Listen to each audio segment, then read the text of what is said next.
Eli Pada, ton esprit s'est connecté à mon esprit. Leur premier but, c'était de prendre Eli Pada doucement, lui poser des questions par rapport à ses révélations, par rapport à ses prophéties, lui demander qu'est-ce qu'il peut faire pour empêcher la guerre, qu'est-ce qu'il peut faire pour gagner la CAN, qu'est-ce qu'il peut faire pour empêcher Soro Guillaume de rentrer. C'est-à-dire que leur premier but, c'était ça. Et quand ils finissent avec lui, ils l'éliminent et on n'entend plus parler de lui, sauf s'il accepte d'être avec eux. Sauf s'il tourne sa veste et puis il rentre avec eux, il fait alliance avec eux pour être avec eux, le problème est réglé pour lui. C'était le premier but. C'était le premier but. On le prend doucement, on lui pose des questions pour savoir pourquoi il a dit ça, comment il a vu ça, pourquoi il a dit ça, qu'est-ce qu'il peut faire.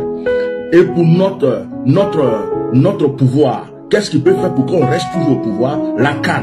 Comment il peut faire pour qu'on gagne la CAN? Je ne vois pas vos cœurs. Je ne vois pas vos cœurs. Leur but, c'est quoi? C'était de le prendre, le questionner, lui poser des questions. Telle prophétie, ça voulait dire quoi? Ça veut dire quoi? Ça veut dire quoi? Maintenant tu as dit ça, on sait que tes yeux sont partis à con. Tu as fait ça, tu as fait ça. Maintenant là, on sait que tu as un pouvoir. On sait que tu es fort. Comment on peut faire pour empêcher ceci? Comment on peut faire pour... Bon, la CAN. Il faut qu'on gagne la CAN. Hein? Il faut qu'on gagne la CAN. Il faut qu'on fasse ceci. Il faut qu'on fasse cela. Si tu nous as aidé à gagner la CAN, on va peut-être te libérer. Mais tu vas aussi nous aider pour le pouvoir. Parce qu'on a des élections. Tu as prophétisé contre les élections. Donc tu vas nous aider. Tu vas nous expliquer quand les choses seront claires. Soit tu es avec nous. Si tu n'es pas avec nous, pour rester avec nous, ah, là, on ne sait pas si on va t'éliminer ou on ne va pas t'éliminer. Maintenant, si tu n'es pas avec nous, on va t'interdire à partir de maintenant de ne plus jamais prophétiser, de ne plus jamais donner des choses sur la nation. Le jour que tu fais là, on vient t'arrêter, on te met en prison. Même si c'est 25 ans, 30 ans, on te jette en prison.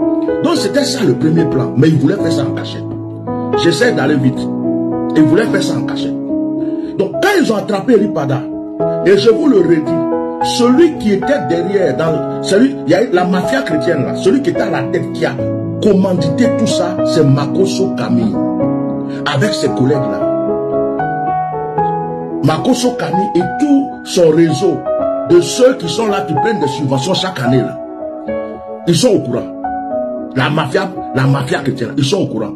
Tous les pasteurs, même celui qui est parti prier pour Saint-Pierre, il est au courant. Bah, Jonathan est au courant. Et il y a certains qui sont au courant, mais ils ne veulent pas qu'on dise qu'ils sont dedans ou ils sont au courant. Il y a des évêques qui sont au courant. Je vais me calmer aujourd'hui.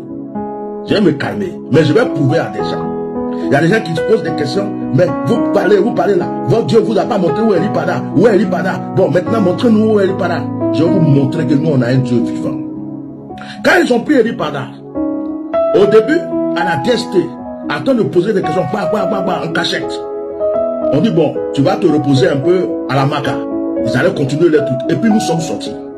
Quand nous sommes sortis, qu'on a commencé à parler, les gens ont été troublés. Quand ils ont été troublés, ils ont pris Eli Pada pour aller faire la vidéo qu'ils ont fait là. Il y a des gens qui disent, mais pourquoi un prophète peut mentir? Il dit qu'il est parti en retraite. Mais j'ai dit, je vais te poser la question, toi qui m'entends là. Tu as pistolet devant toi. Ta vie est menacée. On veut te tuer. Et puis on te dit, il faut mentir sur ton père. Il faut mentir sur ta mère. Toi-même là, tu es là qui m'écoute là. Tu es sûr que tu ne vas pas mentir. De peur qu'on te mette une balle dans la tête. Tu seras, que tu sois pasteur, prophète. Tous ceux qui disent, mais donc un prophète ment. Pourquoi il a dit qu'il est parti à la retraite?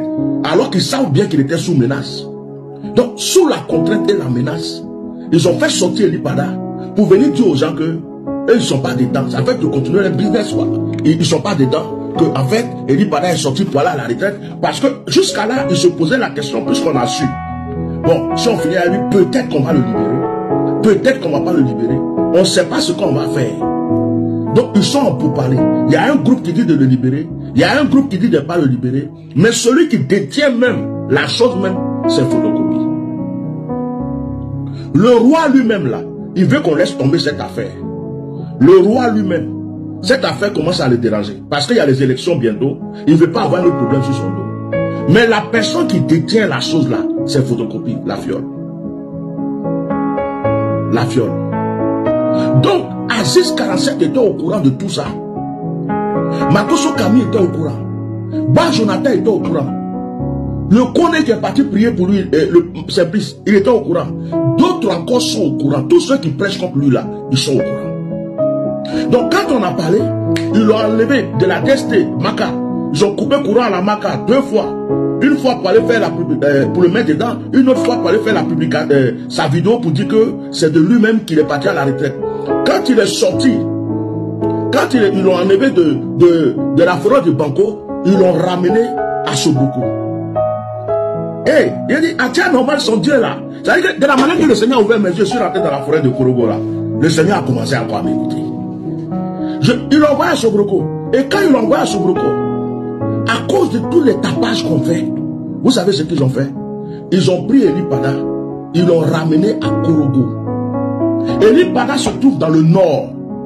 Dites à photocopie, dites au pasteur là, ceux qui mentent là, qui disent après la canne, on va aller négocier. Après la canne, on va aller demander pardon. Après la canne, ce que vous cachez là, Dieu m'a montré. Oh, je m'appelle Atiproblon, Atia Normal.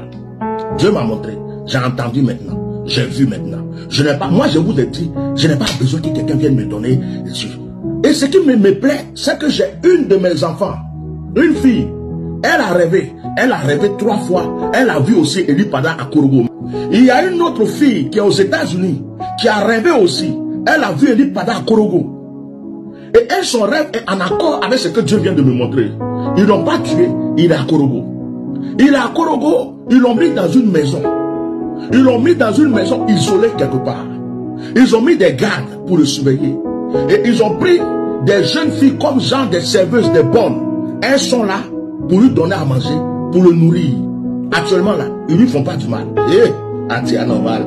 Donc, comme il y a la canne, ils sont en train de lui dire, il faut prier. Il faut parler à ton Dieu là. Parce que si on ne gagne pas la canne, comme tu as prophétisé pour dire qu'on ne va pas gagner la canne, il n'aura pas de canne. Tu as intérêt à prier ton Dieu pour qu'on gagne la canne. Pour qu'on gagne. Parce que si on gagne là, tu nous as aidés. On va te libérer.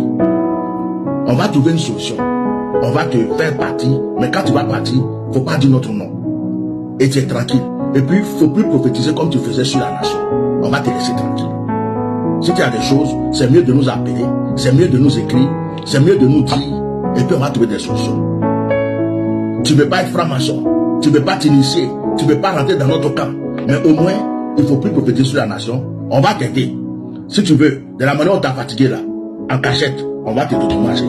Mais il faut prier pour que on gagne la canne. Donc les gens qui sont en train de sauter à Kradio, d'autres qui sont en train de dire ceci, cela, vous ne savez même pas encore d'Ivoire que Eli Pada, dont je suis en train de parler du matin au soir, c'est lui on a mis quelque part pour lui dire que si vraiment son Dieu est fort, s'il veut revenir vivant dans sa maison, il n'a qu'à prier. C'est par pitié d'Eli Pada. C'est parce que Dieu veut prouver aux autorités, à ceux qui le détiennent, que le Dieu d'Eli Pada est puissant. Dieu veut leur prouver que Eli Pada ne mentait pas. Dieu veut leur prouver que les prophéties qui sortaient de sa bouche étaient des prophéties vraies. Dieu veut leur prouver que s'ils ont tué Eli Pada, ils auront un problème. Ils sont étonnés comment ils ont pu gagner le Mali. Vous croyez que c'est Pétiche? Vous croyez que c'est Akradio? Vous croyez que c'est Aziz 47?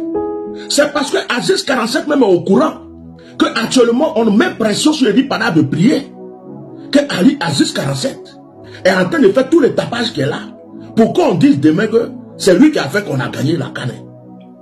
Sinon, la personne qui prie aujourd'hui, on l'oblige à jeûner, on l'oblige à prier pour que vous gagnez la canne.